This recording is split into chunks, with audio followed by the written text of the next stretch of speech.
नमस्कार दोस्तों, स्वागत है आपके इस YouTube channel study with AK में। दोस्तों, जैसा कि आपको पता है कि रीट शिक्षक भर्ती बिल्कुल लगभग नज़दीक आने वाली है और नवंबर में इसका विज्ञापन जारी होने की संभावना। और दोस्तों, इसका जो परीक्षा है वो फरवरी में लगभग तय की गई है। उसी को मद्देनज़र रखते हुए साथियों, रीट एग्ज़ाम 2021 के लिए RBSC जो मनोविज्ञान की बुक है, इसमें जो चैप्टर 2 में आज आपके सामने लेकर के आया हूँ। साथियों, 30 महत्वपूर्ण प्रश्न इस वीडियो में होने वाले हैं। आप इन 30 प्रश्नों में से 25 प्रश्न सही करके बताओ तो हाँ, मैं समझता हूँ कि आपकी तैयारी है वो बहुत ही मजबूत और अच्छी चल रही है। दोस्तों, इससे पहले मैं आपको बता दूं कि जो चैप्टर फर्स्ट है इसी RBSC 11th क्लास की बुक्स में से, उसका चैप्टर फर्स्ट हमने कल देख लिया है। तो दोस्तों, उसमें भी बहुत ही शानदार प्रश्न जो चैप्टर फर्स्ट में से बनते हैं वो मैं आपके सामने लेकर के आया था। तो आपने वो प्रश्न नहीं देखो हो तो ज़रूर उन प्रश्नों को अटेंड कीजिएगा। उसका लिंक है वो मैं डिस्क्रिप्शन बॉक्स में दे दूंगा और प्लेलिस्ट भी इसके नाम से बन रही है, तो आप वहाँ पर जाकर देख सकते हैं। दोस्तों, बहुत ही शानदार प्रश्न है, पूरी ईमानदारी के साथ इन प्रश्नों को अटेंड कीजिएगा और अपने स्कोर को भी बताइएगा और अपनी तैयारी मजबूत कीजिए। बहुत ही शानदार प्रश्न लेकर के आया हूँ। दोस्तों, चलिए शुरू करते हैं आज के पहले प्रश्न की ओर। प्रश्न है दोस्तों कि प्रेक्षण के कितने प्रकार होते हैं। जी हाँ दोस्तों, क्या है प्रेक्षण? तो प्रेक्षण के कितने प्रकार होते हैं? तो इसका राइट आंसर है 3। ऑप्शन नंबर 3 आपका राइट आंसर हो जाएगा। प्रेक्षण के 3 प्रकार माने जाते हैं। नेक्स्ट प्रश्न की ओर बढ़ते हैं। प्रश्न नंबर 2 है कि साक्षात्कार आमने सामने किया गया एक संवादोचित आदान प्रदान है जहां एक व्यक्ति दूसरे व्यक्ति से कुछ सूचनाएं प्राप्त करता है। ये परिभाषा किसकी है? दोस्तों, ये एक कथन है, ये परिभाषा है, साक्षात्कार के संबंध में है। तो ये परिभाषा किसके द्वारा दी गई है? तो इसका राइट आंसर होने वाला है डेजन द्वारा। किसके द्वारा दी गई है? डेजन ने ये परिभाषा दी है। आपका राइट आंसर ऑप्शन नंबर 2 हो जाएगा। दोस्तों, बहुत ही शानदार प्रश्न और महत्वपूर्ण प्रश्न मैं आपके लिए लेकर के आया हूं। साथियों, वीडियो पसंद आए तो एक लाइक तो बनता है। दोस्तों, एक लाइक ज़रूर कर दीजिएगा और अपने दोस्तों को शेयर कीजिए। और आप अगर हमारे चैनल पर पहली बार विजिट कर रहे हो तो दोस्तों चैनल को सब्सक्राइब कर लें और बेल की घंटी को भी दबा लें ताकि आने वाली हर एक वीडियो का नोटिफिकेशन है वो आपके लिए आ सके। दोस्तों, मैं RBSC 11th और 12th दोनों बुक्सों को जो महत्वपूर्ण प्रश्न है वो मैं आपके सामने बिल्कुल कराने का जो मेरा प्रयास है, और BSTC बुक का भी उसमें से जो महत्वपूर्ण प्रश्न बनेंगे उनको भी मैं आपके सामने लेकर के आऊँगा। उसके बाद फिर NCERT बुक के भी महत्वपूर्ण प्रश्न बनेंगे, उनको भी मैं आपके सामने लेकर के आऊँ। तो दोस्तों, बिल्कुल बने रहिएगा, वीडियो को पूरा देखिए बिना स्किप किए हुए और इन प्रश्नों को अटेंड कीजिएगा। दोस्तों, इन प्रश्नों को आप नोट्स भी बना सकते हो, अपनी नोटबुक में बिल्कुल लिख सकते हो। शानदार प्रश्न हैं। तो चलते हैं नेक्स्ट प्रश्न की ओर बढ़ते हैं। प्रश्न है कि निरीक्षण विधि में अध्ययन किया जाता है। जी हाँ दोस्तों, कौन सी विधि है? निरीक्षण विधि। तो निरीक्षण विधि में अध्ययन की हम बात करें तो इसमें वयस्कों का भी अध्ययन किया जाता है, अपाहिजों का भी अध्ययन किया जाता है, पशुओं का भी अध्ययन किया जाता है। तो इन तीनों का अध्ययन किया जाता है। तो आपका राइट आंसर क्या हो जाएगा? ऑप्शन नंबर 4, इन सभी का अध्ययन है और निरीक्षण विधि के अंतर्गत किया जाता है। आई होप दोस्तों आपको अच्छे तरीके समझ में आ गया होगा। दोस्तों, बिल्कुल प्रश्न को अच्छे तरीके से पढ़ना है और समझते हुए चलना है। नेक्स्ट प्रश्न की ओर बढ़ते हैं। प्रश्न है केस स्टडी विधि के जनक हैं। दोस्तों, ये शानदार है। केस स्टडी आपको अच्छे तरीके से पता है कि आपने BSTC की होगी या B.Ed की होगी। उस समय जो आपके लेसन होते हैं, फाइनल लेसन के समय एक फाइल दे दी जाती थी आपको, जो उसमें केस स्टडी बनानी होती थी। तो इस केस स्टडी विधि के जनक किसको माना जाता है? टाइडमैन को माना जाता है। किसको माना जाता है? टाइडमैन को जब माना जाता है। ये एक नैदानिक विधि के रूप में भी मानी जाती है। इसमें क्या होता है कि एक बच्चे का संपूर्ण अध्ययन है वो किया जाता है। नेक्स्ट प्रश्न की ओर बढ़ते हैं। प्रश्न है कि यदि अध्ययनकर्ता भीड़ व्यवहार का अध्ययन करना चाहता है। जी हाँ दोस्तों, किसका? भीड़ के व्यवहार का अध्ययन करना चाहता है तो वह कौन सी विधि का प्रयोग करेगा? साक्षात्कार विधि का, निरीक्षण विधि का, प्रयोगात्मक विधि का, या इनमें से कोई नहीं? तो इसका राइट आंसर हो जाएगा निरीक्षण विधि। किसका? निरीक्षण विधि के माध्यम से एक भीड़ व्यवहार का अध्ययन है एक अध्ययनकर्ता अच्छे तरीके से कर सकता है। नेक्स्ट प्रश्न की ओर बढ़ते हैं। प्रश्न है किस विधि को नैदानिक विधि कहा जाता है? ये दोस्तों अभी मैंने बताया था, अभी इससे पहले एक प्रश्न आया था केस स्टडी, तो केस स्टडी को ही नैदानिक विधि के नाम से जाना जाता है। दोस्तों बिल्कुल केस स्टडी है, उसमें मैंने आपको बता दिया कि एक बालक के बारे में उसका अध्ययन किया जाता है, उसकी कमजोरियों का, उसकी अच्छाइयों का, उसके कमज़ोर पक्ष का, उसके मजबूत पक्ष का, सभी पक्षों का मतलब उसमें अध्ययन किया जाता है। नेक्स्ट प्रश्न है, साक्षात्कार आमने सामने की अंतर्वैयक्तिक भूमिका परिस्थिति होती है जिसमें एक साक्षात्कार देने वाला व्यक्ति के शोध समस्या से संबंधित उत्तरों की प्राप्ति का प्रश्न करता है। दोस्तों बहुत ही शानदार परिभाषा है, ये परिभाषा आपको और कहीं नहीं मिलने वाली, बिल्कुल RBSC 11th क्लास की बुक से ये परिभाषा मैं आपके सामने लेकर के आया हूँ। और दोस्तों ये संपूर्ण प्रश्न है उसी बुक से लेकर के आया हूँ, क्योंकि RBSC और जो NCERT इन दोनों बुक्सों को बेस्ड मानकर आपको तैयारी करनी है, बहुत ही शानदार अच्छे तरीके से तैयारी करनी है। दोस्तों रीट एग्ज़ाम फरवरी में बिल्कुल लगभग तय है, आप अपने लक्ष्य की ओर बिल्कुल निरंतर रूप से तैयारी करते रहिएगा। तो इसका राइट आंसर हो जाएगा कर्लिंगर, ऑप्शन नंबर 1 इसका राइट आंसर हो जाएगा। कर्लिंगर द्वारा ये परिभाषा दी गई है। नेक्स्ट प्रश्न की ओर बढ़ते हैं, किसी भी मनोवैज्ञानिक प्रयोग में मुख्यतः कितने चर होते हैं? जी हाँ दोस्तों, मनोवैज्ञानिक चर में जो कितने चर होते हैं, तो इसमें जो चर हैं वो मुख्य रूप से 3 बताए गए हैं। दोस्तों कौन सा? आश्रित चर, स्वतंत्र चर और एक है संगत चर। दोस्तों यहाँ पर इसमें संगत चर बताया गया है, जबकि मध्यस्थ चर भी आपको पता है कि मध्यस्थ चर होता है, लेकिन इस बुक में संगत चर बताया गया है। तो आपका राइट आंसर 3 हो जाएगा कि मनोविज्ञान प्रयोग में मुख्यतः कितने चर हैं? 3 चर हैं, याद रखना है साथियों। नेक्स्ट प्रश्न की ओर बढ़ते हैं, अंतर्दर्शन विधि बहुत ही शानदार विधि है, इसके प्रतिपादन कौन है? तो आपको पता है कि विलियम वुंड और टिचनर द्वारा ये विधि प्रतिपादित की गई थी। तो ऑप्शन नंबर 4 आपका राइट आंसर हो जाएगा। नेक्स्ट प्रश्न की ओर बढ़ते हैं, प्रश्न है कि निरीक्षण विधि का अन्य नाम है। दोस्तों निरीक्षण विधि, बिल्कुल निरीक्षण विधि को अन्य किस नाम से जाना जाता है? तो याद रखना कि निरीक्षण विधि को प्रेक्षण विधि के नाम से जाना जाता है। किस विधि के नाम से जाना जाता है? प्रेक्षण विधि के नाम से जाना जाता है। तो प्रेक्षण विधि इसका राइट आंसर हो जाएगा ऑप्शन नंबर 2। नेक्स्ट प्रश्न की ओर बढ़ते हैं, प्रश्न है साक्षात्कार संदर्भ किसी तरह के नियंत्रण व चेतन प्रतिबंध। दोस्तों इन कीवर्डों को याद में रखना है, ध्यान में रखना है कि नियंत्रण व चेतन प्रतिबंध से जहाँ तक संभव हो मुक्त या स्वतंत्र रहता है, उक्त कथन किसका है? तो बताइए ये कथन किसका है? साथियों ये कथन कहा है ब्लैक व चैंपियन ने। किसने? ब्लैक व चैंपियन के द्वारा ये कथन कहा गया है। नेक्स्ट प्रश्न की ओर बढ़ते हैं, कार्य या उद्देश्य के आधार पर। जी हाँ दोस्तों, किसके आधार पर? कार्य या उद्देश्य के आधार पर साक्षात्कार के कितने प्रकार माने जाते हैं? तो कार्य या उद्देश्य के आधार पर साक्षात्कार के 5 जो प्रकार हैं वे माने जाते हैं। तो ऑप्शन नंबर 2 आपका राइट आंसर हो जाएगा। अगर आपसे पूछा जाता है कि कार्य या उद्देश्य के आधार पर साक्षात्कार के कितने प्रकार होते हैं, तो आपका राइट आंसर होगा 5।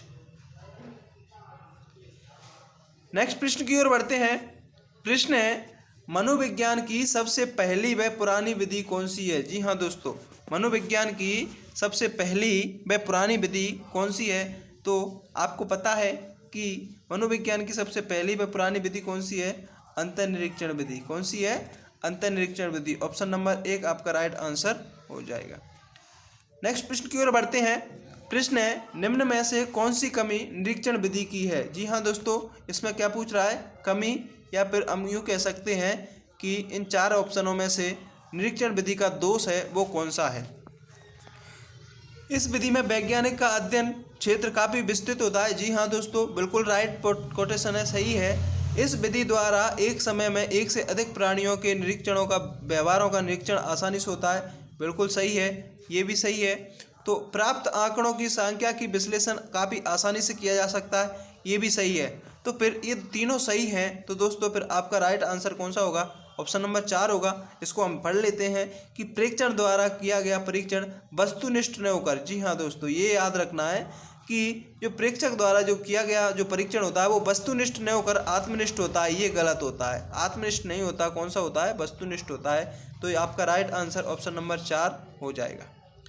नेक्स्ट प्रश्न की ओर बढ़ते हैं। प्रश्न है, रचना के आधार पर साक्षात्कार के कितने प्रकार होते हैं। अभी अभी हमने देखा था कि उद्देश्य के आधार पर, तो उद्देश्य के आधार पर अगर आपसे पूछे तो कितने प्रकार होते हैं साक्षात्कार के, 5 होते हैं। लेकिन यहाँ पर किसके आधार पर पूछ रहा है, रचना के आधार पर पूछ रहा है। तो रचना के आधार पर कितने होते हैं, 2 होते हैं। कौन से होते हैं, एक औपचारिक और एक अनौपचारिक। नेक्स्ट प्रश्न की ओर बढ़ते हैं। प्रश्न नंबर 16 है कि ऐसी कौन सी विधि है जिसके सहारे मनोविज्ञान को प्रयोगात्मक स्तर मिला है। जी हाँ दोस्तों, कि ऐसी कौन सी विधि है जिसके सहारे मनोविज्ञान को एक प्रयोगात्मक स्तर मिला है। तो इसका राइट आंसर हो गया अंतर्निरीक्षण विधि। जी हाँ दोस्तों, अंतर्निरीक्षण विधि है इसका राइट आंसर हो जाएगा। आपको पता है प्रयोगात्मक यानी कि प्रयोगात्मक मनोविज्ञान के जनक किसको माना जाता है, विलियम वुंड को माना जाता है। और इन्होंने सर्वप्रथम मनोविज्ञान में प्रयोगशाला का निर्माण किया था लिप्जिंग नगर जर्मनी में 1879 के अंतर्गत किया गया था। और ये विधि भी, अंतर्निरीक्षण विधि भी विलियम वुंड या टिचनर द्वारा दी गई है। तो ये याद रखना है आपको बिल्कुल अच्छे तरीके से। नेक्स्ट प्रश्न की ओर बढ़ते हैं। प्रश्न है, व्यक्ति इतिहास विधि के गुण हैं। जी हाँ दोस्तों, व्यक्ति इतिहास विधि के गुण कौन कौन से हैं। देखते हैं कि इस विधि द्वारा व्यक्ति का गहन अध्ययन संभव है। बिल्कुल सही है। एक व्यक्ति इतिहास विधि होती है, इसके माध्यम से एक व्यक्ति के संपूर्ण व्यक्तित्व का विश्लेषण हम उसके माध्यम से कर सकते हैं। नेक्स्ट देखते हैं, ऑप्शन नंबर 2 है कि व्यक्ति के मानसिक या शारीरिक विकास को क्रम को अच्छी तरीके से जांचा जा सकता है। बिल्कुल ये भी सही है कि व्यक्ति इतिहास विधि होती है, उसमें हम संपूर्ण पक्ष आ जाता है। तो शारीरिक और मानसिक तो जाहिर सी बात है कि उसके अंतर्गत आ ही जाएगा। व्यक्ति की समस्या एवं संभावित कारणों का प्रकाश डालने का सुनहरा अवसर भी इसके अंतर्गत आता है। जी हाँ दोस्तों, तो ये भी इसका ये भी ऑप्शन राइट है। तो ये तीनों राइट होने के कारण आपका राइट आंसर ऑप्शन नंबर 4 हो जाएगा, उपरोक्त सभी। नेक्स्ट प्रश्न है दोस्तों, बिल्कुल प्रश्नों को अच्छे तरीके से समझना है और अपना स्कोर जरूर बताना है साथियों कि कितना स्कोर है आपका इन प्रश्नों से हुआ है। तो प्रश्न है कि संरक्षित साक्षात्कार को अन्य किस नाम से जाना जाता है। दोस्तों अभी बताया था कि रचना के आधार पर साक्षात्कार 2 प्रकार के होते हैं, उसमें संरक्षित और असंरक्षित भी कहा जाता है और उसे औपचारिक और अनौपचारिक भी कहा जाता है। तो संरक्षित साक्षात्कार को औपचारिक साक्षात्कार के नाम से जाना जाता है। तो 3 ऑप्शन आपका राइट आंसर हो जाएगा। नेक्स्ट प्रश्न है, साक्षात्कार विधि का दोष है। जी हाँ दोस्तों, क्या पूछ रहा है, दोष पूछ रहा है। ऐसे प्रश्न इस बार पूछ लिए जाएंगे दोस्तों, और क्योंकि ये प्रश्न है ये अक्सर दोष और नहीं, ये दोष और नहीं, सत्य और असत्य, ये प्रश्न अक्सर पूछे जाते हैं। और जो वर्तमान शिक्षा प्रणाली को देखते हुए ऐसे प्रश्न अधिकतर एग्जाम में आते हैं, तो इन्हीं को देखते हुए मैंने इन प्रश्नों को आपके लिए शामिल किया है। तो चलिए देखते हैं कि दोष कौन कौन से हैं। इसमें हम देखते हैं कि शाब्दिक अनुक्रिया के आधार पर किया गया निर्णय अधिक वैध नहीं माना जाता। बिल्कुल गलत है, ये तो हो ही नहीं सकता। साक्षात्कारकर्ता का ध्यान साक्षात्कारकर्ता के दौरान साक्षात्कार का न होना चाहिए, ये भी गलत है। बिल्कुल होना चाहिए लेकिन यहाँ पर न होना चाहिए, तो ये भी इसका दोष है। साक्षात्कार आत्मनिष्ठ का गुण नहीं, बिल्कुल नहीं, साक्षात्कार में आत्मनिष्ठ का गुण नहीं पाया जाता। तो ये सभी हैं, ऑप्शन नंबर 4 आपका राइट आंसर हो जाएगा। ये सभी हैं जो इसके दोष माने जाते हैं। नेक्स्ट प्रश्न की ओर बढ़ते हैं। प्रश्न है, शोध साक्षात्कार अधिकतर उन वैज्ञानिकों द्वारा किया जाता है जो किसी विशेष समस्या का उत्तर या तुरंत बोलना चाहता। उक्त कथन किसका है। दोस्तों शोध साक्षात्कार अधिकतर उन वैज्ञानिकों द्वारा किया जाता है जो किसी विशेष समस्या में का उत्तर तुरंत बोलने चाहता है। तो ये कथन यंग द्वारा कहा गया है। किसके द्वारा कहा गया है, यंग ने इस कथन को कहा है। ऑप्शन नंबर 2 आपका राइट आंसर।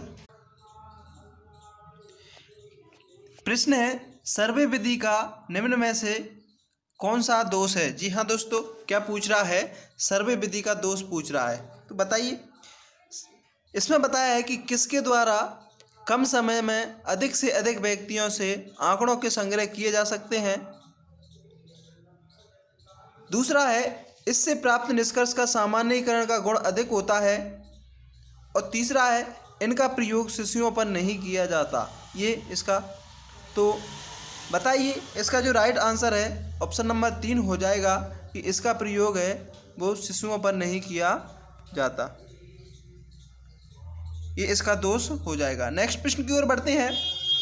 प्रश्न है मनोविज्ञान की सबसे प्रमुख और वैज्ञानिक विधि कौन सी है। दोस्तों बताइए कि मनोविज्ञान की सबसे प्रमुख और वैज्ञानिक विधि, तो आपको पता है कि जो मनोविज्ञान की सबसे प्रमुख और वैज्ञानिक विधि प्रयोगात्मक विधि मानी जाती है। जो प्रयोगात्मक विधि किसके द्वारा दी गई थी, तो ये दी गई थी विलियम वुंट के द्वारा दी गई थी।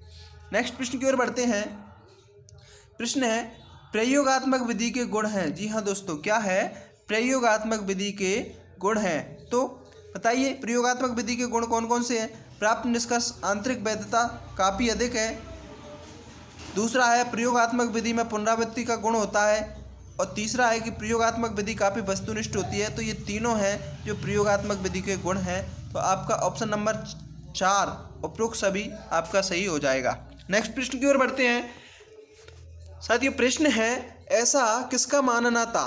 जी हाँ दोस्तों, कि ऐसा किसका मानना था कि प्रयोग से प्राप्त निष्कर्ष कृत्रिम प्रयोगात्मक परिस्थिति तक सीमित हैं तथा उनका जो सामान्यकरण है वास्तविक के स्वाभाविक परिस्थितियों में व्यवहारों के बारे में नहीं की जा सकती। तो ये कथन बताइए, ये मॉर्गन द्वारा भी कहा है, किंग द्वारा भी और रॉबिन्सन, इन तीनों के द्वारा ये कथन कहा गया है। तो ऑप्शन नंबर 4 आपका राइट आंसर हो जाएगा उपरोक्त सभी। दोस्तों ये परिभाषाएं आपको याद करनी पड़ेंगी।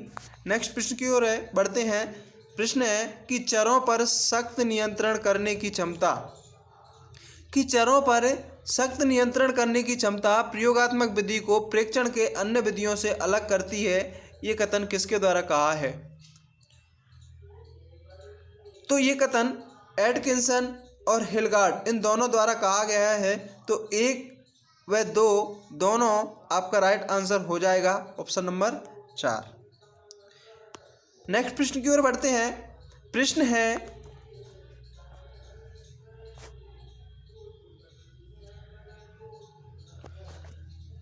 प्रश्न नंबर 26 है दोस्तों कि प्रतिदर्श का चयन किया जाता है। जी हाँ दोस्तों, किसका, प्रतिदर्श का चयन किया जाता है। बहुत ही शानदार प्रश्न है दोस्तों, बताइए इसका राइट आंसर कौन सा होगा। तो इसका राइट आंसर होगा सर्वे विधि में। जी हाँ दोस्तों, किस विधि में, सर्वे विधि के अंतर्गत प्रतिदर्श का चयन किया जाता है। नेक्स्ट प्रश्न की ओर बढ़ते हैं।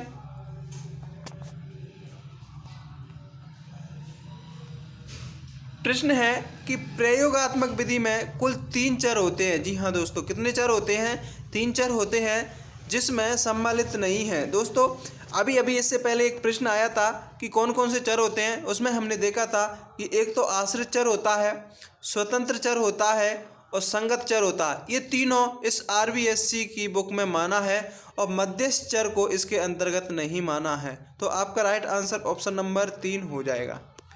नेक्स्ट प्रश्न की ओर बढ़ते हैं। प्रश्न है कि सत्य कथन का चयन कीजिए। जी हाँ दोस्तों, किसका, सत्य कथन का चयन कीजिए। प्रश्न है सत्य कथन का चयन करना है। तो ऑप्शन है कि अंतर्निरीक्षण विधि का प्रयोग छोटे बच्चों, पागलों और पशु पक्षियों पर किया जाता है। क्या ये सत्य है। बिल्कुल नहीं है, तो ये गलत हो जाएगा। दोस्तों ऑप्शन नंबर 2 को देखते हैं कि प्रयोगात्मक विधि में कुछ विशेष प्रकार के दोष होते हैं। ये जो प्रयोक्ता और पूर्वाग्रह का प्रतिदर्श है। तो और देखते हैं कि सर्वे विधि में कम समय से अधिक आंकड़े इकट्ठे नहीं किए जा सकते। तो ये तो गलत है कि कम समय में अधिक आंकड़े, तो ये भी नहीं हो सकता। ऑप्शन नंबर 4 है कि स्वाभाविक परीक्षणों का प्रयोग पशुओं पर नहीं कर सकते। तो ये भी गलत है। तो ऑप्शन नंबर 1, 3 और 4 ये तो गलत हो गए। तो फिर आपका राइट आंसर कौन सा हो जाएगा, ऑप्शन नंबर 2। जी हाँ दोस्तों, ऑप्शन नंबर 2 आपका राइट आंसर हो जाएगा। नेक्स्ट प्रश्न की ओर बढ़ते हैं। नेक्स्ट प्रश्न है आज का लास्ट प्रश्न है दोस्तों कि पूर्व मनोवैज्ञानिक काल की शुरुआत हुई थी। जी हाँ दोस्तों, मनोवैज्ञानिक काल के 2 काल माने जाते हैं, एक पूर्व मनोवैज्ञानिक काल और एक मनोवैज्ञानिक काल, जिसका चर्चा हमने कल की वीडियो चैप्टर नंबर 1 में कर ली गई थी।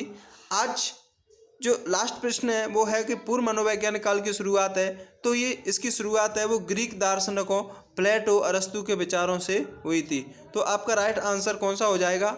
ऑप्शन नंबर 1 आपका राइट आंसर हो जाएगा। दोस्तों ये थे आपके 30 प्रश्न आज की इस वीडियो के RBSC 11th की बुक से लिए गए थे, चैप्टर नंबर 2 से थे। दोस्तों बहुत ही शानदार प्रश्न है, आप अपना स्कोर ज़रूर बताइएगा।